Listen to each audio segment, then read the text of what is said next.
Yo, what's going on, everybody? Today I have a bit of a special treat for you guys, something that I haven't done on the channel with this specific team, and I haven't really touched this team, I don't believe, in a long time. And I had my buddy over, Walking Visions, or Tyler, whatever you guys know him by. He has a channel as well. Go check out his channel, Walking Visions, here on YouTube. But I had my buddy over, and we were looking at teams that I could do a rebuild on, because we were just kind of bored trying to figure out something we could play. And we're like, you know what, we're picking between the Bills, the Broncos, and the Buccaneers to do a rebuild on, and I've done those other teams recently, personally speaking, so I wanted to touch the Buccaneers and try to do, like, a total, like, blow up the team type of rebuild. So I got a special treat for you guys here on the channel, where we're doing a total rebuild, and we're going to try and do it realistic, aside from the fact that we are literally blowing up the team. Beyond that point, it's going to be as realistic as possible moving forward. And I'm going to be getting a lot of feedback from Tyler in trying to help keep this as realistic as possible, because I know it kind of gets out of hand with me sometimes. I'm like, I'm going to play it realistic, but then I struggle to keep it as realistic as possible. But I want to introduce you guys to the franchise. I want to introduce you guys to the team.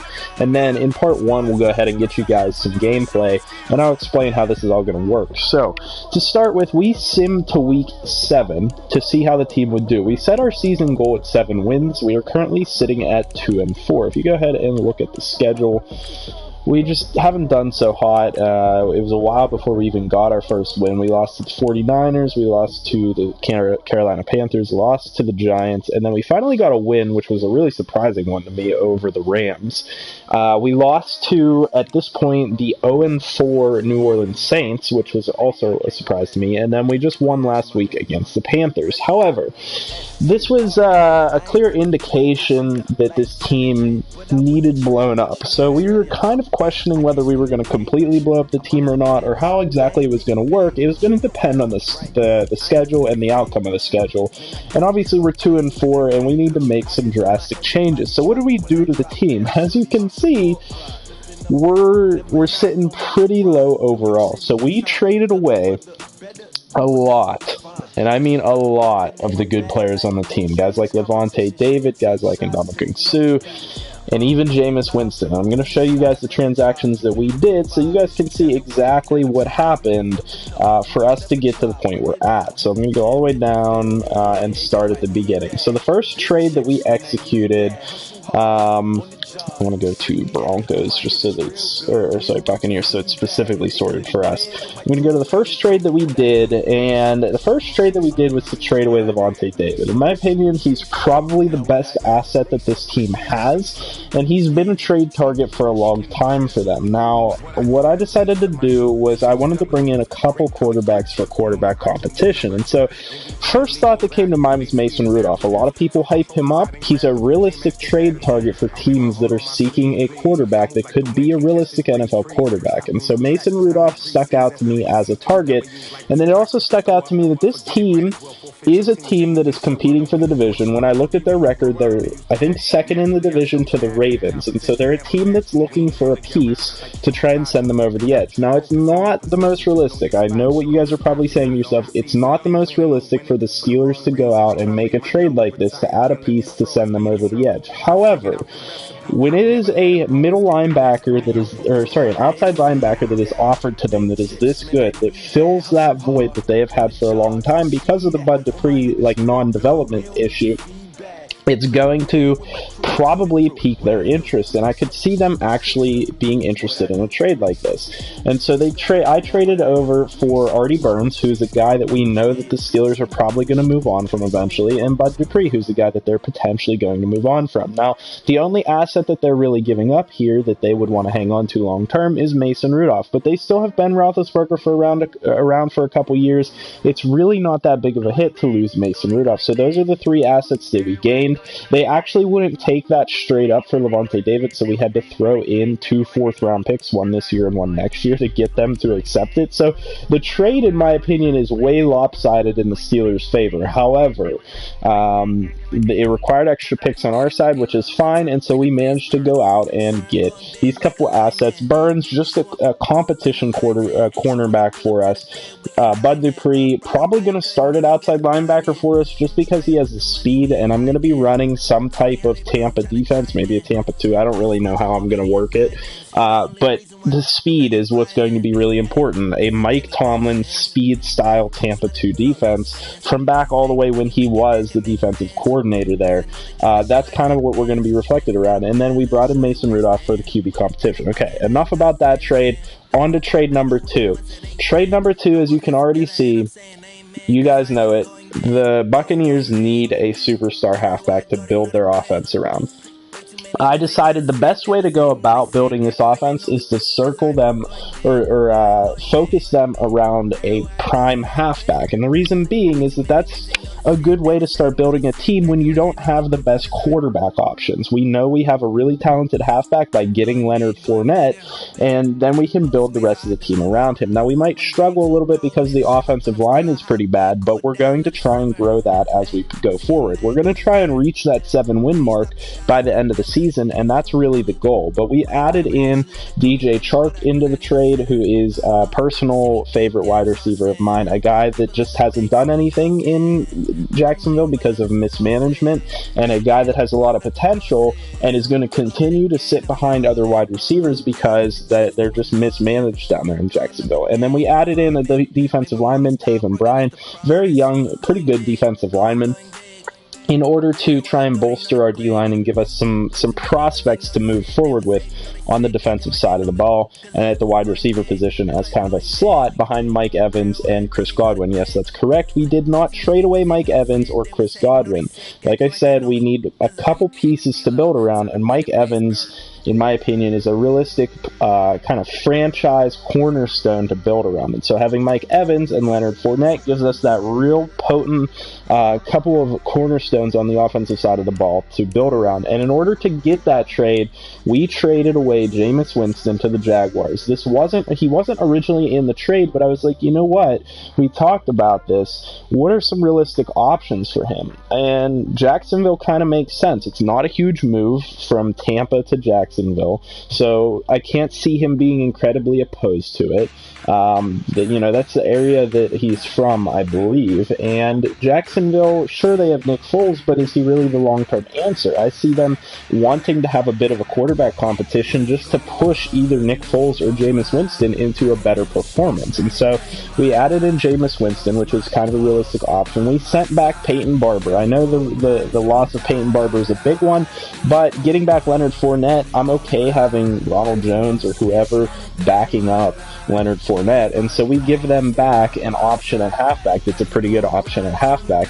And, on top of that, I have to note that the Jaguars have apparently had some issues with Fournette, and they've been looking to either release him or trade him at some point. And so, the option there was just that they made sense. It's a move that makes sense. We give them quarterback competition, we give them a pretty good running back in return, and then we give them that really good starting tackle that can help block and actually turn that offense into a modern-day passing NFL offense. And so DeMar Dotson, I think he was like an 86 overall or something at offensive line. It's a tough hit for us to lose, but he needed a contract extension. He was getting up there in age, and so it just didn't make sense to, if we're blowing up the team, to hang on to a guy like that. So that's a good piece for the Jacksonville Jaguars, and I think that they benefit out of that trade. Now, I needed to add some safety help, and so I went ahead and traded over Su'Al Cravens, who happened to be on the trade block. I brought him over to the team, a guy that I just personally think is a good tackler back there in the secondary,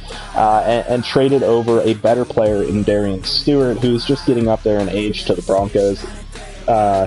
Su'Al Cravens was actually cut by the Broncos recently. I believe he tried out for the Patriots and might make their roster, so we'll see what happens with that situation. But essentially, he should have just been a free agent. I could have picked him up. Wasn't exactly the case, so I went ahead and just made a simple trade for him.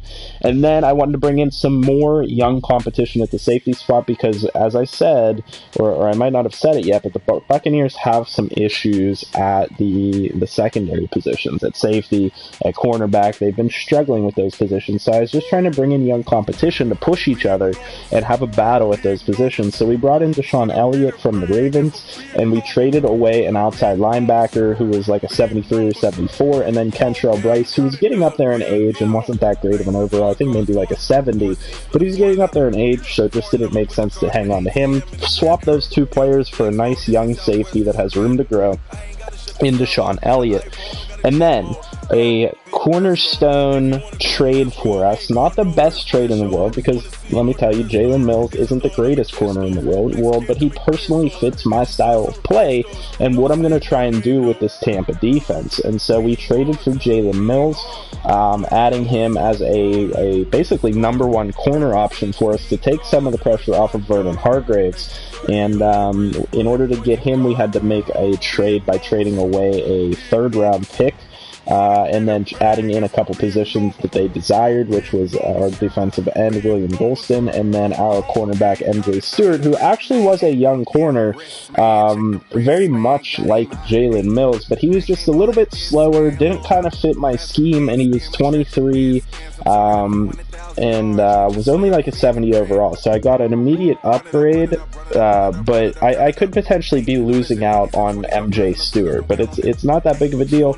I think Jalen Mills will work out for us because personally he fits the scheme better and he's a better player, so we're going to go with that. And then we wanted to add some speed to the defense, so what we did was we traded Shaquem Griffin for Shaquille Barrett. Shaquille Barrett is a much better player, but Shaquem Griffin is younger and more room to grow. Don't get me wrong, I could have held on to Shaquille Barrett, but he also wanted a contract, and he also is getting up there in age. He just didn't make sense as a player to build around or a player to keep, so we went ahead and brought in Shaquem Griffin, a guy that hasn't been given ample opportunity in Seattle, and just swap them to give them the better player, and bring in a guy that is young and has a lot of potential that we can give a great opportunity to as a starter down here in Tampa Bay. Then we went ahead and we made a trade for a kind of lower end offensive lineman, and the goal of this trade was just to get rid of some of the players off of the roster that we aren't really hanging on to in the long term, and that would be JPP, Ryan Jensen, who was like a 78 overall, 28-year-old lineman, and then this safety, Lucas Dennis, whatever you want to call him. We traded away those three guys just in a move to try and kind of dump them, and so we were able to get back this young center, Lamont Gaillard, or I don't know how you say it, Gaillard, I guess is how you say it, 68 overall, young guy, somebody that could develop into something for us, but we give a couple better pieces over to the Cardinals in order to make that happen. And then I believe because we traded these guys, they were also able to give us back a couple of draft picks, which is really something that we're looking for as we go. And then we went ahead and we found a team that Ndamukong Suh could really be utilized on, and of course it's going to be the Broncos. The Broncos know how to utilize defensive linemen. They know how to utilize a lot of defensive players, and Ndamukong Suh is a good fit there because they do need a really high-end defensive tackle. They haven't really had one here in a little while, and so to get back a return for him, we ended up getting back a second-round pick, a fifth-round pick, and a sixth-round pick. So we do have quite a few good draft picks. We were able to make some good trades here, but we did trade away a lot of talent from the team. Now let me summarize what the team looks like, because you guys will probably be like, okay, well, where did other guys come from? So Trace McSorley was out there in free agency, so we brought in Trace McSorley. It's going to be a 1-2 competition between Mason Rudolph and Trace McSorley. I might give Trace McSorley the start right away. I believe he was on the practice squad. That's how we were able to pick him up. And so I might give him the start right away. I don't know about him or Mason Rudolph, but it's going to be a competition between those two. But we also brought in Jarrett Stidham out of Auburn, who does have some potential and could work his way into this quarterback competition. Don't get me wrong. And so we have three pretty good prospects here at the quarterback position. And then in order to bring up Leonard Fournette, we ended up bringing in Deontay Foreman, who was a free agent. Now, he has a long-term injury, He has a torn tricep, out 12 weeks, so he's out for the season, so he is on IR, but I want to have the rights to him because I think I can give him a shot to be a really good number 2 running back behind Leonard Fournette. Obviously, we kept Ronald Jones. He was out with a minor injury, but we're going to try and give him a shot as well. And then we brought in Bo Scarborough, who's just a personal favorite of mine, a workhorse that can just truck. And so, very similar player to Leonard Fournette. We're going to try and give him a shot as well. We're going to see who does what and kind of base how we move forward on that. Now, at fullback, we were looking for an answer at fullback, but we couldn't really find one. And Frank Gore was sitting there in free agency. I kind of felt bad about the fact that he wasn't still on a team because he is going to actually be productive this year from all of the things that I'm seeing. And I was like, well, you know what? I don't have a fullback on the roster. Frank Gore can probably come in and run the ball occasionally as an actual halfback, but he'll be a good fullback for me to hand the ball off to and just truck forward for a couple yards in short yardage situations if I need him to. And so I have a ton of power between the halfback and fullback position, and I just really like the way that looks. He might not be the best blocker, but we'll see what happens with that. I kind of like the idea of moving him to this role and giving him the ball out of the fullback spot because I know he can push forward for a couple yards and just gain some positive yardage. Now, at the wide receiver position, we didn't make too many moves. Most of these players were already here. Emmanuel Hall, Scotty Miller, all that. The only add was DJ Chark, and he's going to be the slot receiver for now. We'll see what happens with that position. At tight end, we just had to cut a couple players. I considered trading away Cameron Brate, but I really just didn't find a trade target that would really need him that much and that we would get a decent return for him, so I'm just going to hang on to him as a veteran tight end presence, a veteran presence on the offense, and he'll just be the number 2 tight end behind O.J. Howard. Now, at offensive line, we kept Donovan Smith. We brought in Rod Johnson as a free agent, a guy that hasn't really found success anywhere yet in the league, but does have some potential. At left guard, we kept Ali Marpet. I thought it was prudent to have at least one good offensive lineman at this age to build around, and so we hung on to Ali Marpet. He's our best offensive lineman, and that at least gives us one good offensive lineman to run the ball behind, which is really important. We brought in Ethan Pocic, who was an offensive lineman drafted by, I believe, the Seahawks, but hasn't found success yet. Give him an opportunity to try and develop on this team. At center, this is the center that we traded for, 66 overall, and then we brought in a free agent, Donnell Green, he's just a decently strong player, and we're going to play him as the backup center. At right guard, Alex Kappa was already on the team. We're going to give him the start at right guard, and we were able to sign Bo Benschwagel, I don't know how to say his name. We were able to bring him in off of someone's practice squad, and so that's a good pickup for us because he's a rookie. He's got good potential and could actually develop into something. We might end up giving him the start at right guard, but we'll see what happens with that position and move on to right tackle here. We brought in, so Zach Bailey was already on the team, a rookie that this team drafted, and I like the idea of giving him a shot to play, but he's only a 55 overall, so I was like, I need somebody else to have competition with him, and then I spotted Jordan Mailata on, I believe, the Steelers practice squad, and I was like, you know what, the game gives him star potential, which is quick potential from last year, and I was like, okay, well, if I can get a guy like that has some potential, he could develop a little bit quicker, and he does have the tools to actually be a good lineman. He's got 84 strength, which is decent, and so we're going to have a competition at right tackle on top of that.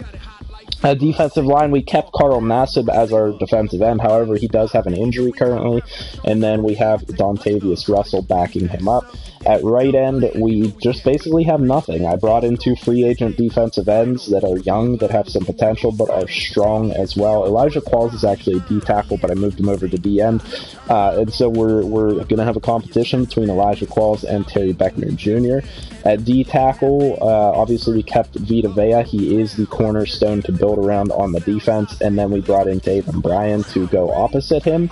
And then we kept Bo Allen, who's just a veteran D tackle presence, and Steve Stevie, not even going to try and pronounce his name. At left outside linebacker, we are starting Bud Dupree for now, with the rookie Anthony Nelson sitting behind him with potential to get some reps, but we're going to have a lot of speed on this defense, as you're going to see. 87 speed for Bud Dupree. Devin White, the clear starter at middle linebacker, with 92 speed. Kendall Beckwith with a long-term injury going to be backing him up, but Andre Smith backing him up with 84 speed and 90 acceleration. And then at right outside linebacker, we just picked up Tim Williams out of free agency. He is not going to start at right outside linebacker. However, he will be the backup for most of these linebacker positions, rotating in and giving him an opportunity to potentially do something. Shaquem Griffin, with his 91 speed, is going to be starting at right outside linebacker. So we're going to have a crazy amount of speed at outside linebacker. And then we picked up Ola Adeniyi out of Pittsburgh off their practice squad in order to give us a little bit more versatility and youth backing up at the linebacker spot. Now, this is how our corners fall. Obviously, I said Jalen Mills is going to be the number one, trying to take some pressure off of Hargraves and allow him to develop. So those are going to be our 1 and 2. And then Sean Murphy-Bunting will be the number 3 for now, but he's out with, I believe, a long-term injury. Up for 3 weeks, so not that bad.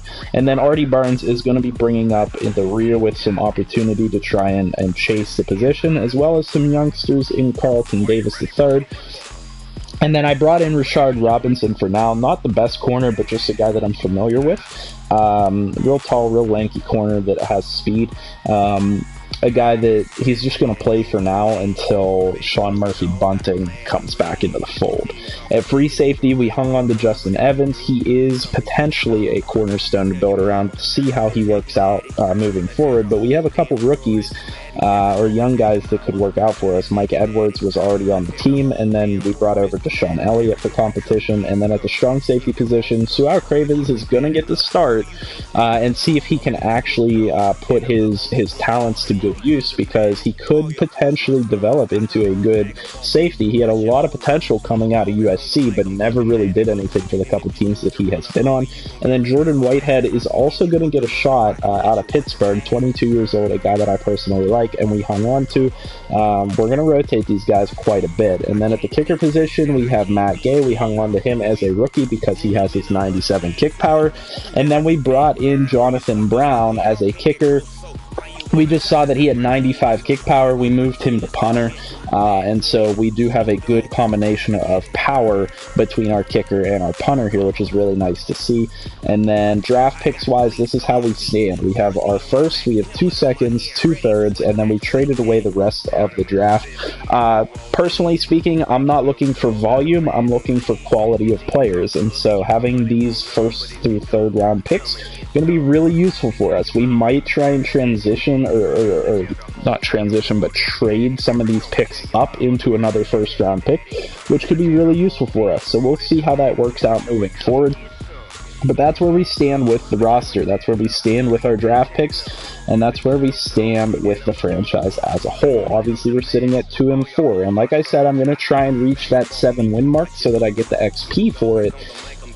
But I could also tank. I mean, there's some strategy involved here. I could try and get the best first-round pick possible. I don't really know what I want to do, but I think the realistic thing to do is keep trying to play games with these rookies and at least give them a shot to play and see what they can do. Now, we're going to be playing on all Madden. This is going to be the biggest challenge for myself that I've ever really given myself on the channel, and the reason being is this team is really bad in terms of overall. We're not going to match up well against anybody. On offense, we'll have a chance to do some things. On defense, it's going to be a struggle, and I mean a real struggle to stop anybody's offense until some of these players get better.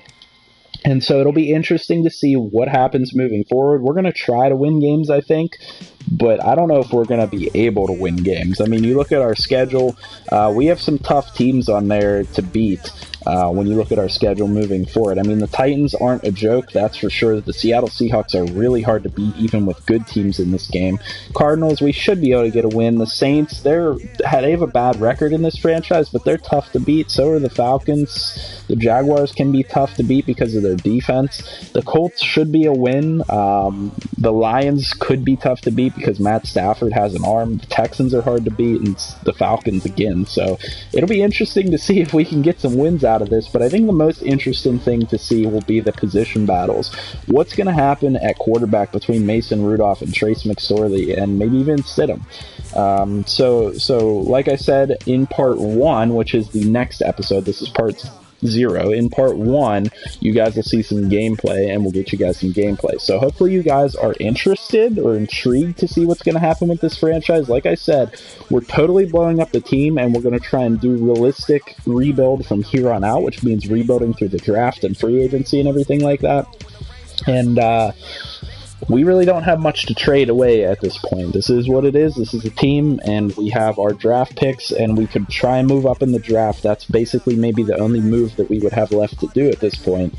So hopefully you guys are interested. If you are, leave a like on the video, subscribe to the channel if you have not already, and comment down below what you guys think of what we did, of the moves that we did. Are you guys interested to see how, like, you know, are you guys interested in the fact that we traded for Leonard Fournette as kind of our centerpiece here?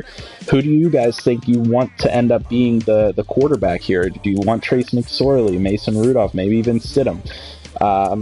In terms of, like, you know, our other positions, like on defense, do you think it's a good idea to try and go with a full speed aspect at linebacker?